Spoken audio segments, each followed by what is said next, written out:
Selamat datang dan selamat menikmati novel kesayangan Anda. Tolong dibantu subscribe ya channel Febrian X Rere. Terima kasih. Bab 3313. Ye Chen tidak menyangka bahwa Lin Wanqiu juga secara khusus menyiapkan jas untuk dirinya sendiri. Ketika dia bertanya-tanya, Guyan Song di samping tersenyum dan berkata, "Bibi Anda Lin takut bahwa ketika Anda datang ke Yanjing, Anda tidak menyiapkan jas, jadi saya secara khusus meminta ahli pembuat jas terbaik di London untuk membuatkan Anda." Ye Chen berterima kasih, "Terima kasih Bibi Lin." Lin Wanqiu tersenyum dan berkata, "Apa yang membuatmu sopan kepada Bibi? Aku memperkirakan ukuran jas itu dan memberikannya kepada Anda. Aku tidak tahu apakah kamu memakainya, datang dan cobalah." Pada saat ini, Gu Qiuyi, yang mengenakan one piece dan baju tidur, juga berjalan keluar ruangan dengan menguap, dan berkata sambil tersenyum, "Kakak Ye Chen, setelan yang dipesan ibuku untukmu sangat tampan. Dikatakan bahwa banyak Perdana Menteri dan Presiden di Eropa dan Amerika Utara, mereka semua tetap dari tuan itu. Pergi dan ayo coba." Antusiasme Ye Chen sulit, jadi dia mengikuti ibu dan putrinya ke ruang ganti independen di lantai atas. Ruang ganti pakaian keluarga Gu, yang lebih besar dari kamar tidur normal, setidaknya lebih dari 40 meter persegi. Lin Wanqiu membawa Ye Chen ke cermin ukuran penuh di seluruh dinding, dan kemudian mengeluarkan jas hitam baru dari lemari di sebelahnya. Gu Qiuyi mengeluarkan kemeja serta dasi dari lemari di sampingnya. Lin Wanqiu menyerahkan jas dan kaus putih yang disetrika dan tidak kusut kepada Ye Chen dan berkata sambil tersenyum, "Chener, coba lihat apakah itu cocok."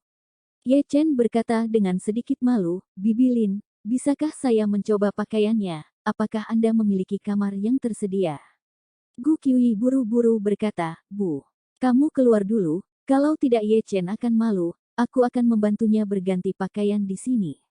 Ye Chen berkata tanpa daya, "Pengasuh, saya bisa melakukannya sendiri, atau apakah Anda bisa keluar terlebih dahulu?" Gu Qiuyi meringkuk bibirnya dan berkata, "Saya adalah pengantin Anda, dan kenapa saya harus keluar jika saya melihat Anda mengganti pakaian?" Ye Chen berseru, "Kenapa kamu menjadi pengantin saya?" Gu Qiuyi berkata dengan sungguh-sungguh, "Saya telah bertunangan dengan Anda sejak saya masih kecil. Apa perbedaan antara ini dan menantu perempuan Tong Yang?" Lin Wanqiu tersenyum ke samping dan berkata, "Setelah kamu melakukannya, jangan menggoda Chener, ayo keluar dulu, biarkan Chener berganti sendiri." Melihat Ye Chen, Gu Qiuyi tersenyum buruk, melepas dasi dari kemejanya, menjabat tangannya, dan berkata, "Kakak Ye Chen, aku akan mengikatkan dasi untukmu nanti." Setelah berbicara, dia keluar dari ruang ganti dengan ibunya. Pada saat yang sama, Helena, yang berada di istana Buckingham, juga bangun dari tempat tidur. Tadi malam, karena dia selalu khawatir akan mengalami insiden, dia tidak beristirahat sepanjang malam.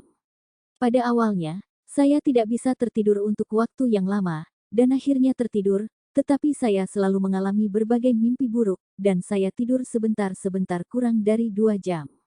Dia berada dalam kondisi fisik yang sangat buruk, dan dia tidak cukup istirahat hari ini ketika dia datang ke Cina, dan kondisi fisiknya bahkan lebih buruk, sehingga penderitaan semalam hanya lebih buruk baginya. Ketika dia bangun, dia merasa detak jantungnya semakin cepat tak terkendali, hampir di luar kendali. Dia buru-buru mengeluarkan tablet nitrogliserin dan meletakkannya di bawah lidahnya untuk menelannya. Baru kemudian dia merasa sedikit lebih baik. Namun, keadaan seluruh orang masih sangat miskin. Memikirkan berada di rumah Ye hampir sepanjang hari ini dan besok, Helena tidak mau bertanya-tanya apakah tubuhnya bisa bertahan. Tetapi dia juga tahu bahwa bahkan jika dia tidak bisa melakukannya, dia harus bertahan, dan apakah ibunya dapat bergantung pada usia tuanya. Pada dasarnya tergantung pada dirinya sendiri. Pada saat ini, dia tiba-tiba menerima telepon dari ibunya dari Eropa Utara. Segera setelah panggilan itu terhubung, ibunya berkata di ujung telepon yang lain, "Helena, keluarga kerajaan baru saja memberitahu bahwa nenekmu sekarang menderita dari kegagalan beberapa organ, nenek dalam keadaan koma yang parah dan bisa mati kapan saja." Helena terkejut, "Mengapa itu memburuk begitu cepat?" "Saya tidak tahu," Ibu Helena berkata, "saya hanya mendengar bahwa situasinya telah memburuk secara drastis dan di luar kendali. Dokter mengatakan bahwa tidak mungkin baginya untuk bangun. Kapan dia akan meninggal hanyalah masalah waktu. Kalau cepat bisa sampai 2 atau 3 hari, kalau lambat, tidak lebih dari seminggu. Helena tidak bisa menahan perasaan sedih dan kecewa. Meskipun dia terkadang tidak puas dengan pergelangan tangan neneknya yang keras, dalam banyak kasus, dia masih bisa memahami semua keputusan yang dibuat oleh wanita yang tangguh itu. Di antara mereka, dia juga menghapus suksesi tahta. Meskipun nenek telah berkuasa selama bertahun-tahun, dia selalu melakukan yang terbaik untuk melayani keluarga kerajaan, dengan sepenuh hati berharap bahwa keluarga kerajaan akan terus tumbuh lebih kuat. Karena itu, setiap keputusan yang dia buat tidak didasarkan pada kepentingannya sendiri, tetapi fokus pada situasi keluarga kerajaan secara keseluruhan. Dalam hal ini, Helena masih sangat mengaguminya. Sekarang, nenek akan segera meninggal, tetapi dia masih di Huaxia, ribuan mil jauhnya, yang membuatnya merasa sedih. Pada saat ini, Ibu Helena berkata lagi, jika nenekmu meninggal dalam beberapa hari terakhir, aku khawatir perjamuan pertunanganmu akan ditunda. Menurut aturan kerajaan, kamu harus kembali untuk menghadiri pemakaman nenekmu terlebih dahulu, selesaikan upacara penobatan Olivia, lalu pergi ke Huaxia dan Yefeng untuk mengadakan perjamuan pertunangan. Dimengerti, Helena berkata, dengan sangat pengertian, sebagai anggota keluarga kerajaan.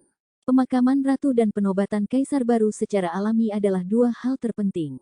Dengan itu, Helena tidak bisa menahan diri untuk bertanya, Bu, bisakah saya kembali menemuinya untuk terakhir kalinya selama nenek belum meninggal? Pesta pertunangan harus ditunda.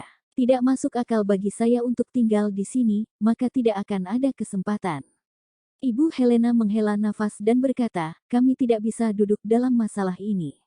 Anda harus bertanya kepada Olivia apa artinya.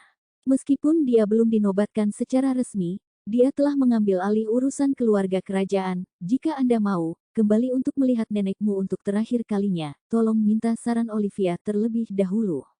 Jika dia mengangguk, itu akan baik-baik saja. Oke, Helena berkata buru-buru. Kalau begitu aku akan menelepon Olivia. Kita iklan dulu ya bosku biar gak di-reupload lagi di subscribe ya channel Febrian X Rere terima kasih. Setelah Helena mengucapkan selamat tinggal kepada ibunya, dia segera memanggil sepupunya, Olivia. Yang juga ratu berikutnya untuk dinobatkan. Telepon berdering untuk waktu yang lama, tetapi tidak ada koneksi di sana. Tepat ketika Helena akan menutup telepon dan meneleponnya nanti, telepon terhubung.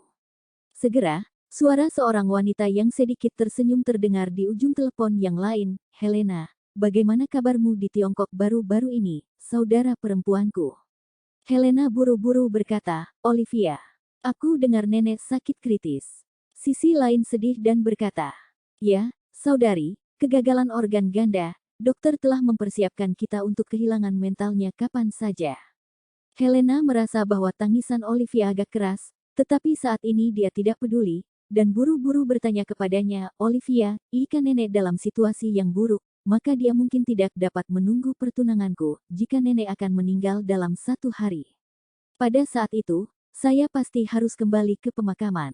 Pertunangan harus ditunda, jadi saya ingin menjelaskan situasinya kepada keluarga Ye terlebih dahulu, menunda pertunangan untuk sementara, dan kembali menemui nenek untuk terakhir kalinya. Baik.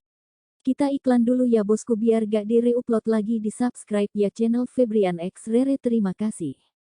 Ada keheningan sesaat di ujung telepon, dan kemudian pihak lain tik lagi tersenyum, dan bertanya dengan suara dingin, jika saya ingat dengan benar, Anda akan bertunangan pada tanggal 7, kan?